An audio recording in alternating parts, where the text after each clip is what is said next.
Segundo livro de Reis, capítulo 13. Segundo livro de Reis, capítulo 13, do versículo 14 em diante.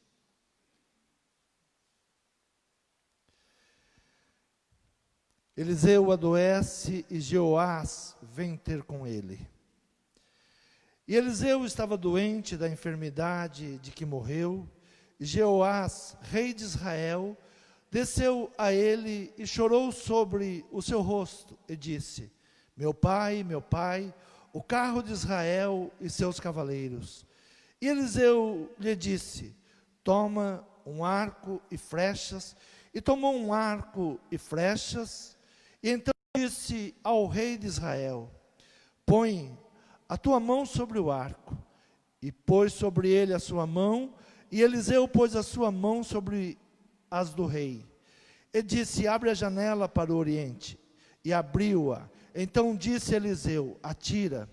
E atirou, e disse: a flecha do livramento é a flecha do livramento contra os sírios, porque ferirás os sírios em Efeque até os consumir. Disse mais: toma as flechas, e tomou-as. Então disse ao rei de Israel: fere a terra. E feriu-a 3 vezes e cessou. Então o homem de Deus se indignou contra ele e disse: 5 ou 6 vezes deverias ter ferido, então feririas os sírios até os consumir. Porém agora só 3 vezes ferirás os sírios. Amém? Podeis tomar assento. A palavra diz que o profeta Eliseu estava doente na sua casa, e os historiadores relatam que ele deveria ter nesse tempo, perto de 90 e poucos anos de idade, já estava bem avançado de idade, porque já faziam 65 anos que Elias tinha chamado ele para o ministério profético.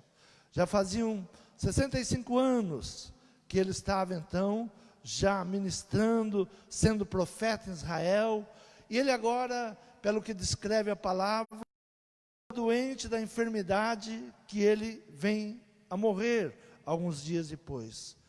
E Joás chega-se a ele, porque agora ele não tinha mais força para ir ao palácio, então o rei se dirige a ele para ouvir o que o profeta poderia falar para ele.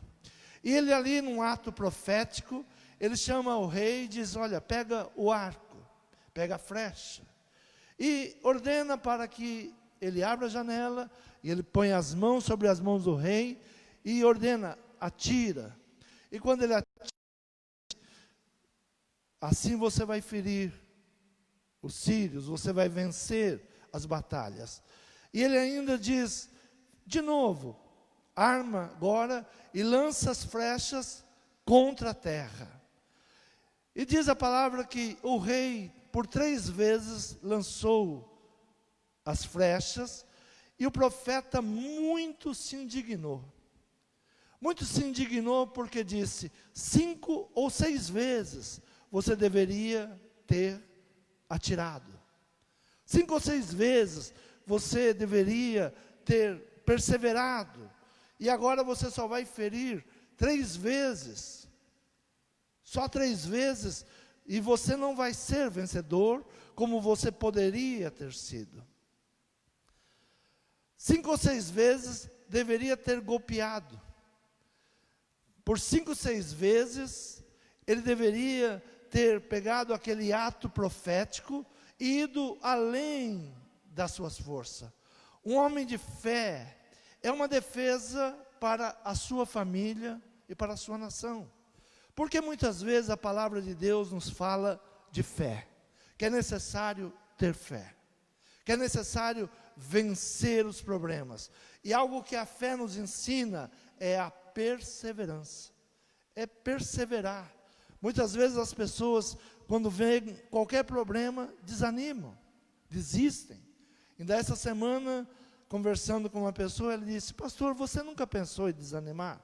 Falei muitas vezes. Muitas vezes. Mas nunca desanimou? Não, porque se eu desanimar, eu estou declarando a minha derrota. Eu tenho que confiar em Deus, não em mim, mas em Deus. É Deus quem nos fortalece. É Deus quem vai abrir as portas. É Deus quem vai nos dar forças para continuar a vencer. Então, um homem de fé, ele é uma grande defesa para a sua família ou para a nação. Não podemos nos contentar com uma bênção parcial. Não podemos contentar e falar, olha, para mim já está bom, já está de bom tamanho.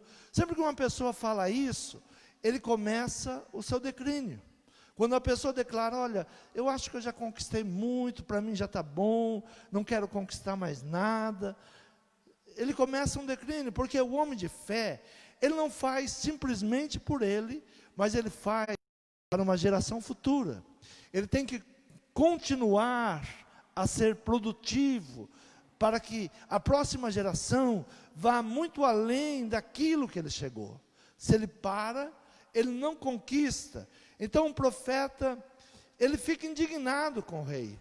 Ele disse, olha, por que você não tirou mais? No versículo 18 disse, mas toma as flechas, e as tomou. Então disse ao rei de Israel, fere a terra.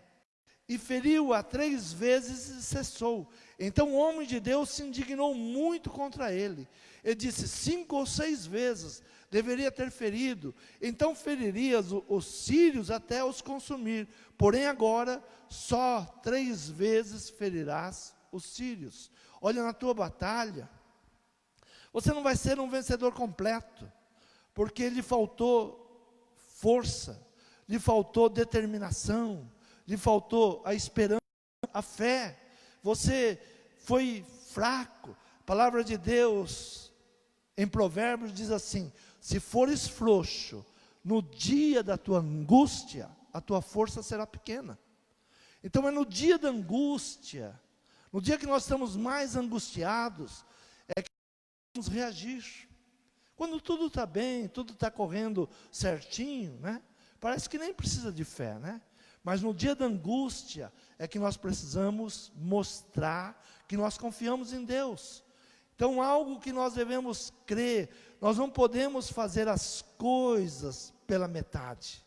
Não podemos permitir que as coisas, elas não se completem, que elas sejam pela metade, que elas não tenham um propósito. Nosso irmão Fernando cantava e dizia, Deus tem um propósito na tua vida, por isso você está aqui esta noite. Nós temos uma aliança com Deus, por isso nós estamos aqui. Deus nos trouxe aqui porque Ele tem um propósito conosco. Ah, hoje eu não estava legal para vir na igreja. Quantas vezes nós pensamos assim, né? Ah, não estava muito bem hoje não. Mas é o dia que Deus mais fala conosco. É o dia que Deus mais tem algo a nos dar, porque nós vencemos. Quando você declarou, não estou na igreja, não estou muito legal, e você veio, você venceu. E aí Deus vai te fortalecer. Porque você tomou uma decisão, você venceu sua carne, você venceu a timidez, venceu aquela situação que estava te angustiando. Filipenses capítulo 1, versículo 6 diz assim, tendo por certo isto mesmo, que aquele que em vós começou a boa obra, aperfeiçoará até o dia de Jesus Cristo. Aquele que começou a boa obra. O que Deus nos chama? Nos chama para uma perseverança.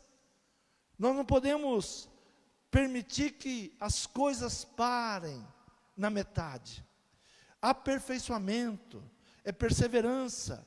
Ninguém chega a uma conquista sem aperfeiçoamento. Às vezes, nós temos que olhar para o apóstolo Paulo, ele usa o atleta, ele usa o soldado como exemplo. O atleta que não se aperfeiçoa, que não busca, que não treina horas e horas, ele nunca chegará ao topo. Será mais um, né? Eu sempre lembro de uma entrevista do Kaká, um jogador que era do São Paulo, foi um dos melhores do mundo nos seus dias, e ele deu uma entrevista dizendo assim: olha, quando todo mundo vai embora, termina o treino, eu continuo mais 2 horas, por conta própria. Disciplina, aplicação. Então é isso que Deus espera de nós. Que nós venhamos ir além daquilo que todos os outros estão fazendo. Ah, mas eu já orei. Ora mais um pouco. Clama mais um pouco. Busca mais um pouco. Confia. Não tire os olhos da promessa. Quantos têm promessas de Deus? Não tire os olhos da promessa. Para onde nós devemos olhar? Para aquilo que Deus prometeu. Se nós olharmos para os problemas vão se avolumando, vão crescendo. Mas se nós olharmos, Deus prometeu, Deus vai dar vitória, Deus é bênção, Deus, Ele vai nos abençoar nessa situação. Não tire os olhos da promessa. Há uma promessa, olhe para a promessa, olhe para o alvo. O que a Bíblia nos ensina? Olhe para o alvo. Se você olhar para as situações, para o que se levanta, você desanima, você se entristece, você pensa em voltar atrás, você pensa em largar tudo, em desanimar. Olhe para o alvo. Jesus, Ele estava chamando os seus discípulos, aqueles que iriam segui-los, né? Algo que nós devemos aprender, que Jesus nunca chamou ninguém desocupado, né? Sempre chamou pessoas que estavam trabalhando, pessoas que tinham uma ocupação.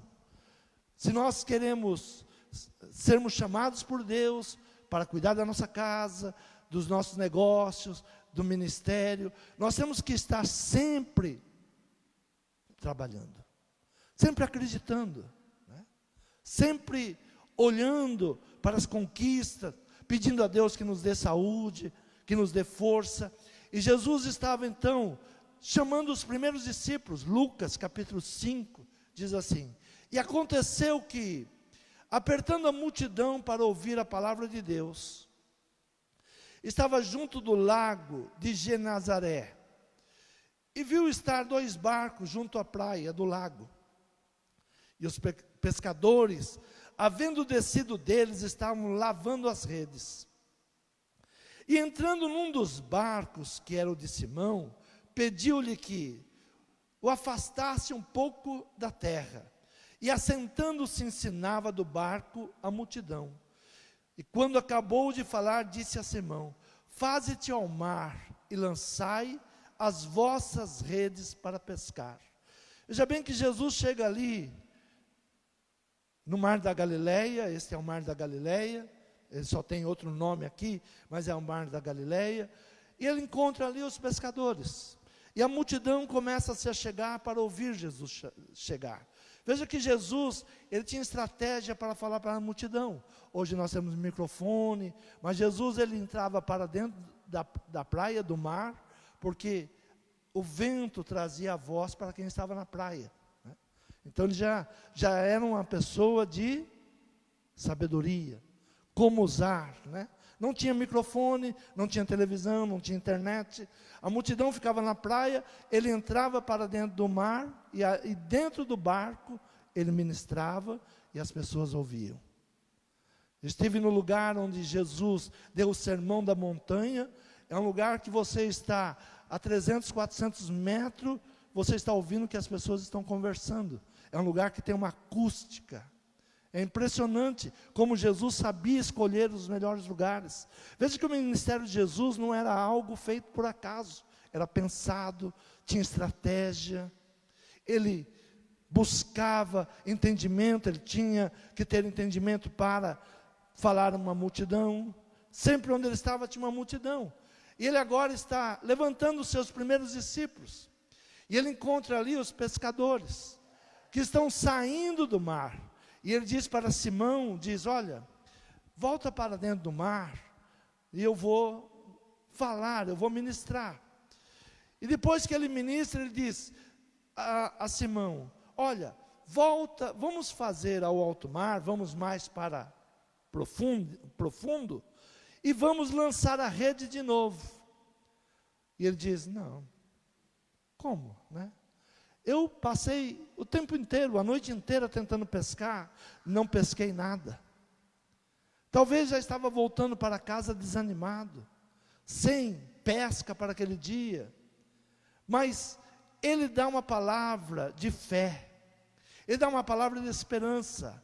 E respondendo, Simão disse-lhe: mestre, havendo trabalhado toda noite, nada apanhamos, mas sobre a tua palavra lançarei a rede. Por causa da tua palavra, eu vou lançar a rede novamente. Por causa da palavra de Deus, nós temos que perseverar. Por causa da promessa de Deus. A palavra de Deus, ela tem promessas de vitória para nós. Vocês são mais do que vencedores. É uma palavra que nós temos que tomar posse. Se nós somos mais do que vencedores, não existe derrota para aquele que crê em Deus. Vai de novo, lança de novo, faz de novo. Ah, mas eu já orei. Ah, eu já falei com Deus. Ah, eu já fiz de tudo. Não. Pedro, ele poderia responder do mesmo jeito: Senhor, já fiz de tudo. Sabe, o pescador aqui sou eu. Quantas vezes nós respondemos isso para Deus, né? Não, eu sei, essa situação não tem jeito. Mas o que é impossível para você, é possível para Deus. Deus age no impossível. Aquilo que eu não posso, Ele pode. Aquilo que eu não sei, Ele sabe.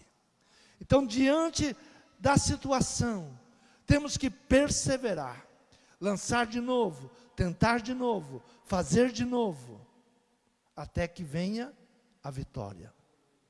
Já fiz de tudo e nada dá certo. Quantas vezes a gente escuta isso, né? Ah, mas tenta, ora, vamos fazer. Já fiz de tudo e nada dá certo. Pedro, ele poderia falar isso: olha, quem entende de pesca aqui sou eu, né? Você veio aqui, está falando, falar é muito fácil. Às vezes as pessoas falam isso, né? Ah, é fácil para o pastor falar, né? Mas o pastor tem vida também, o pastor tem que ter testemunho de vida, né? Tem que ter também. Passo problemas, as mesmas coisas. Mas a minha experiência me mostra que Deus nunca nos abandona. Ele sempre traz a vitória. Ainda que eu não esteja entendendo o que eu esteja vivendo naquele momento, eu tenho uma palavra para a minha vida que é rema: todas as coisas cooperam para o bem. Aprendi a conviver com coisas que eu não gosto, porque eu não sei, quem sabe é Deus. Então eu continuo a obedecer, a crer, porque quem é que vence? João nos escreve, 1 João, capítulo 5, versículo 4, diz assim: porque todo que é nascido de Deus, vence o mundo. E esta vitória que vence o mundo, a nossa fé. Primeira carta do apóstolo João, capítulo 5. Porque tudo que é nascido de Deus, vence o mundo. Então nós já temos uma certeza: somos nascidos de Deus, vamos vencer o mundo.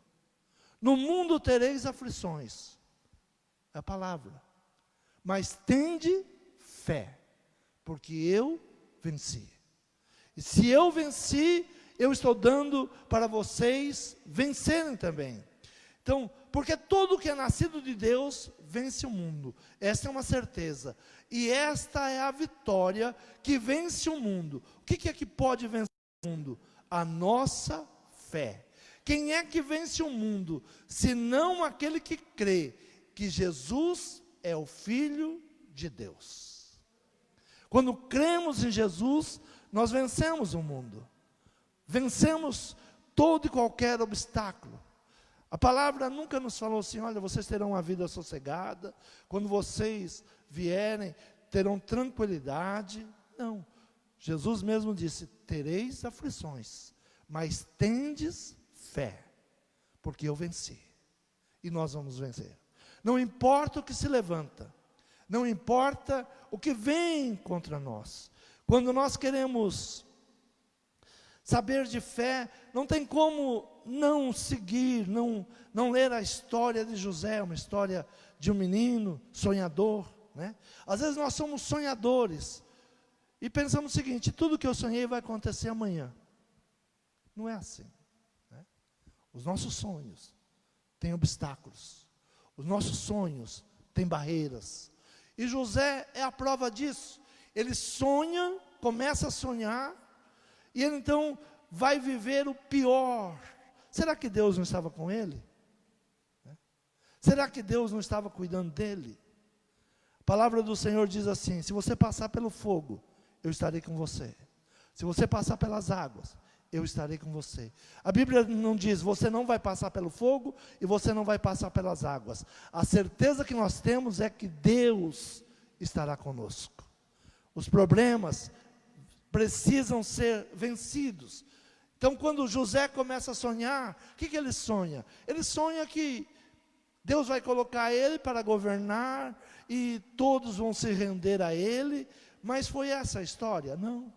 Os irmãos se enchem de inveja, tentam matá-lo, lançam ele num poço.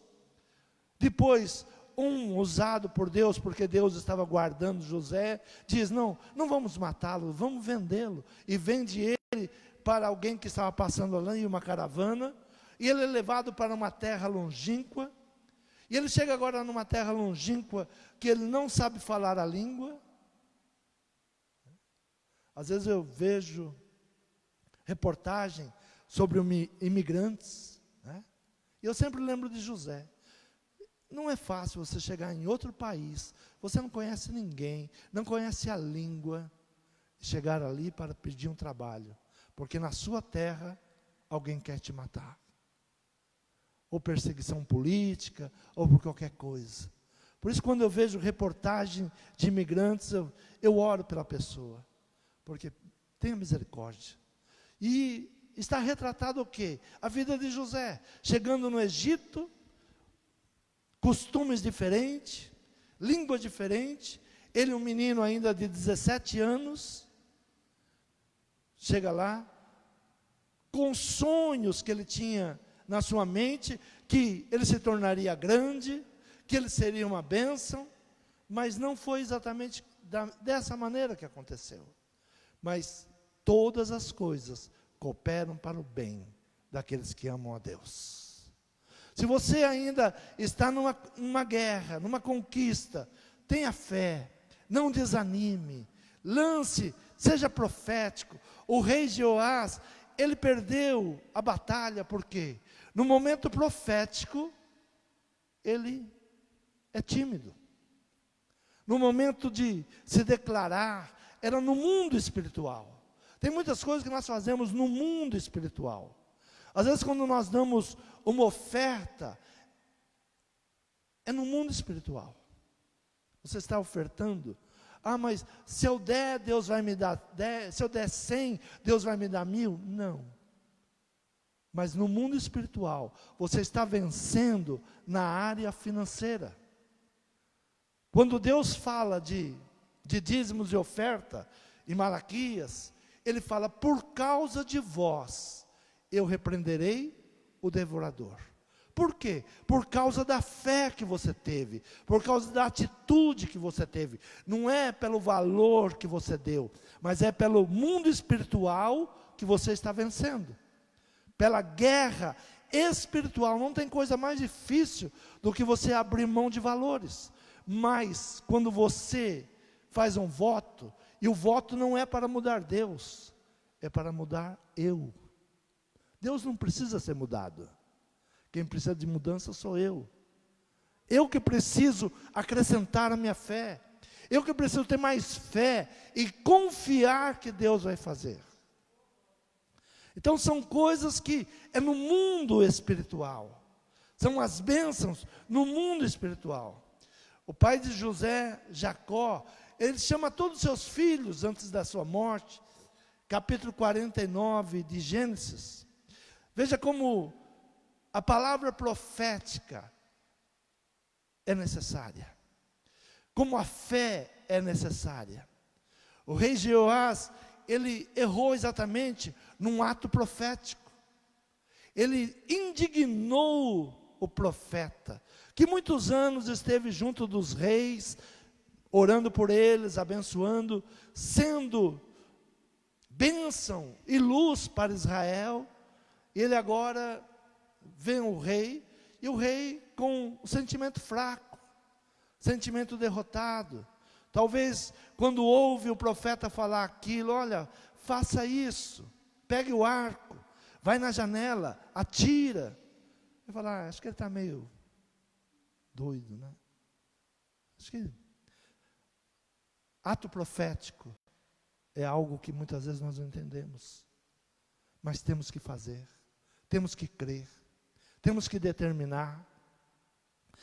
Ele traz a lembrança, ele diz assim, olha, 2 Reis, capítulo 13 de novo, só para entender. E Eliseu estava doente da enfermidade que morreu, e Jeoás, rei de Israel, desceu a ele, chorou sobre o seu rosto, e disse, meu pai, o carro de Israel e os seus cavaleiros. Sabe quando você vai visitar um doente, e ao invés de você levar conforto para o doente, você parece que mata o doente, né? Você não tem uma fé de cura, tem uma fé de morte, né? Era esse rei. Ele usa as mesmas palavras que Eliseu usou quando Elias foi num carro de fogo. Abra a tua Bíblia, 2 Reis, capítulo 2, versículo 12. Aí você vai entender por que o rei falou essas palavras. O que vendo Eliseu, clamou, meu pai, carros de Israel e seus cavaleiros. E nunca mais o viu. E pegando as suas vestes, rasgou-as em duas partes. Quem era Elias? Discipulador de Eliseu.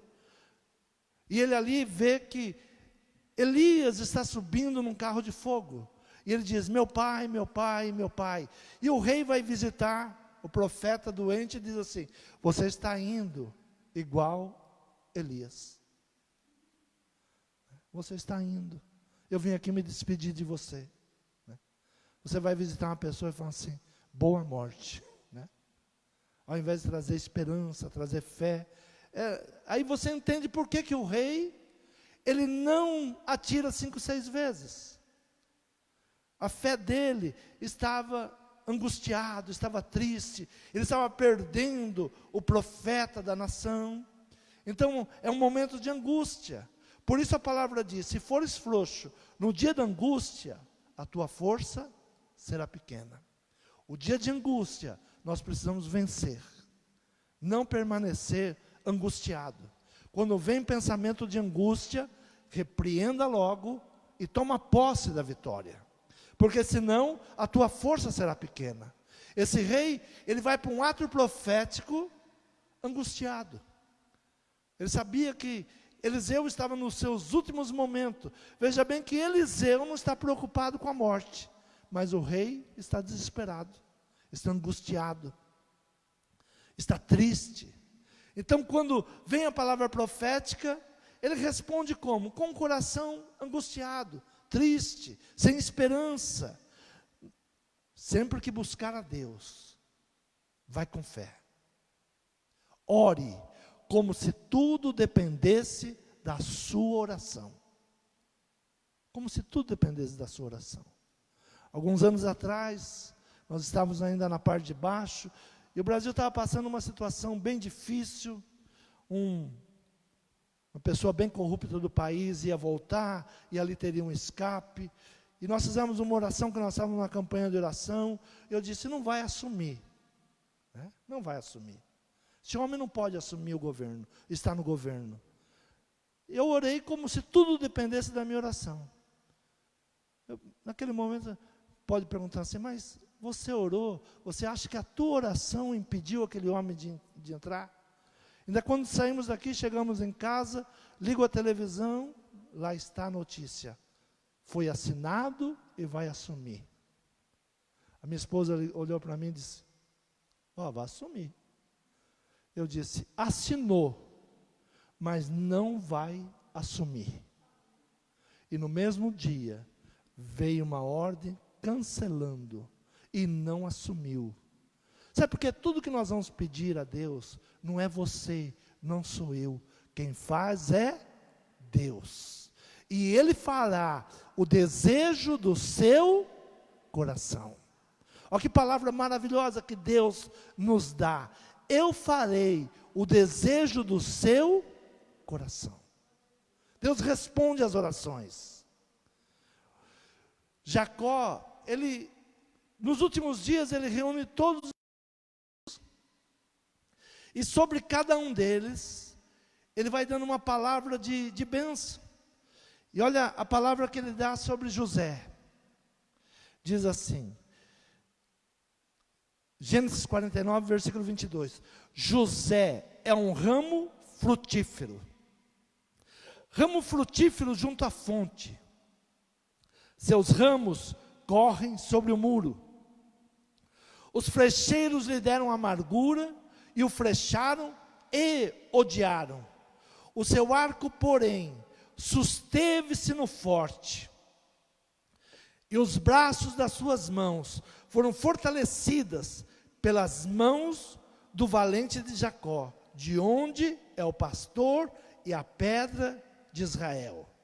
Pelo Deus de teu pai, o qual te ajudará, e pelo Todo-Poderoso, o qual te abençoará, com as bênçãos dos altos céus, com as bênçãos do abismo que está embaixo, com as bênçãos dos seios e da madre. As bênçãos de teu pai excederão as bênçãos de meus pais, até a extremidade dos outeiros eternos. Elas estarão sobre a cabeça de José, e sobre o alto da cabeça do que foi separado dos seus irmãos. Que bênção que Jacó ministra sobre ele. Jacó descreveu todo o processo que José viveu. Foi perseguido, foi odiado, foi separado dos seus irmãos, mas nem por isso negou a ele a bênção da frutificação, a bênção da prosperidade. Todos os seus ramos passarão por cima dos muros. Sabe, essa palavra é quando você se torna um abençoador. Você não tem a bênção só para você, mas você se torna um abençoador. Os seus ramos abençoa outras pessoas. Vai além. E no capítulo 50, no versículo 19, de 15 em diante, diz assim: vendo então os irmãos de José que seu pai estava morto, disseram: porventura nos odiará José, e certamente nos retribuirá todo o mal que lhe fizemos. Portanto mandaram dizer a José: teu pai ordenou antes da sua morte, dizendo: assim direis a José: perdoa, rogo-te, a transgressão dos teus irmãos e o seu pecado, porque te fizeram mal. Agora, pois, rogamo-te que perdoe as transgressões dos servos do Deus de teu pai. E José chorou, e eles lhe falavam. Depois vieram também seus irmãos, e prostraram-se diante dele, e disseram: eis nós aqui por teus servos. E José lhes disse: não temais, porventura estou em lugar de Deus? Vós bem tentastes, mal contra mim, porém Deus o intentou para o bem, para fazer com que se vê nesse dia, para conservar muita gente com vida. Agora, pois, não temais, eu vos sustentarei, a vós, a vossos filhos, assim os consolou, e falou segundo o coração deles. Quando você se torna um vencedor, você não fica preso a coisinhas pequenas. Você perdoa, você libera, você abençoa. Você é um abençoador. Os irmãos de José estavam temerosos depois da morte de seu pai Jacó. Ele diz, bom, agora ele vai vingar. Agora ele vai nos escravizar. Ele disse, não. Sabe, todo o mal que vocês tentaram contra mim, Deus transformou em bênção. Todo o mal que estão tentando contra você, Deus vai transformar em bênção. O nosso Deus é perito em transformar maldições em bênção. Toma posse desta palavra. Não pare, não fique parado com aquilo que os outros estão te fazendo. Não fique remoendo, não fique ajuntando amargura, tristeza. Ah, falaram isso, falaram aquilo, olha o que estão fazendo. Não, confie em Deus. Deus é quem te fortalece. Deus é quem te levanta. E Deus levanta o homem do pó e coloca assentado com os príncipes dessa terra. Você crê nessa palavra? Perseverança. Não desista. Não volte atrás. Se orou, ora mais uma vez. Se pediu, peça mais uma vez. Jesus ensina sobre a oração. E ele fala sobre uma viúva que batia a porta do juiz. E ele disse, como a viúva insistia na porta do juiz, vocês devem insistir na oração. Não diga que já orou demais, não diga que já pediu demais, não diga que perdeu a esperança. Continue na fé. Quem é que vence o mundo? Os filhos de Deus. E vencem o mundo como? Pela fé. Você crê nessa palavra? Se coloque de pé. Fale com Deus nesse momento. Nunca diga que você vai desistir ou desanimar. Todas as vezes que você fala que está a ponto de desanimar, você enche os seus inimigos de esperança. Todas as vezes que eu declaro, eu tenho vontade de parar, eu vou desistir, está muito difícil. O inimigo que trabalha para que eu venha desistir, ele se enche de esperança. E ele diz, está dando certo. Vão continuar atacando. É nesse ponto que ele é fraco. Vamos continuar atacando. Não, não diga que vai desistir. Não diga que você já orou demais. Não diga que você já está cansado. A palavra do Senhor diz que Ele anima, Ele fortalece, Ele dá vigor ao cansado. Peça a Deus vigor. Peça a Deus que renove as suas forças. A palavra do Senhor diz que renovará as nossas forças como as forças de águia. A águia, hoje pela manhã ainda falei sobre tempestade. Nós estamos no meio de uma tempestade. Nós vamos vencer, chegar ao outro lado. Temos que aquietar a tempestade. Temos que vencer a tempestade. A águia é a única ave que ela vai acima da tempestade. Quando vem uma tempestade, ela voa acima da tempestade. Ela supera a tempestade. O Senhor vai te dar asas de águia. Tome posse desta palavra. O Senhor vai te dar asas de águia. Você vai passar por cima da tempestade. Você vai olhar a tempestade de cima para baixo. A tempestade não vai te afligir, não vai te amedrontar. Você vai voar por cima da tempestade. Todos os problemas que estão se levantando, o Senhor te dá forças para vencer.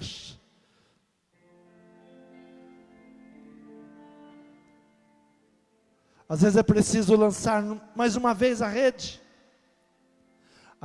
Eu já desisti. Eu já lancei rede demais. A noite inteira eu trabalhei. Simão, lança mais uma vez. E quando recolhe a rede, surpreende todos, porque a rede veio lotada de peixes. Foi necessário pedir ajuda para puxar a rede. Não desista. Deus está contigo. Fale com Deus nesse momento. Peça a Deus direcionamento. Peça a Deus que fortaleça. Peça a Deus que te dê coragem, te dê capacidade. Deus está contigo. Não dê palavras contrárias. Diga que você vai vencer. Ministre a bênção. Faça um voto. Dê uma palavra profética. Fale com Deus nessa noite. Não importa qual seja a situação, a vitória é nossa, pelo sangue de Jesus. Tome posse da palavra. Deus, esta noite, Ele muda toda e qualquer situação. Eu me ligo com você nesta oração. O que dois ligar na terra, será ligado nos céus. Fale com Deus nesta noite.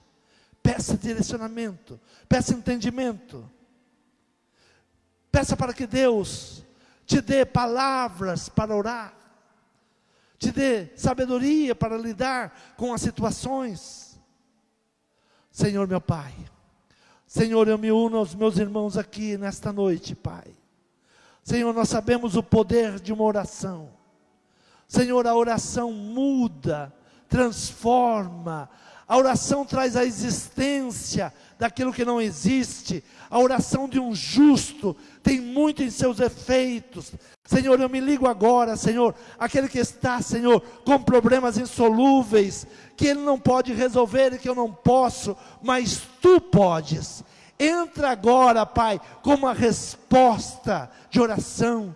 Entra agora, muda essa situação. Senhor, aquele que está angustiado, aquele que adentrou triste a este lugar, Senhor, tira a tristeza, tira a angústia, renova as forças, traga alegria, traga paz. Senhor, mostra-te nesse dia, Senhor, mostra a Tua salvação, mostra que Tu és Deus, mostra, Senhor.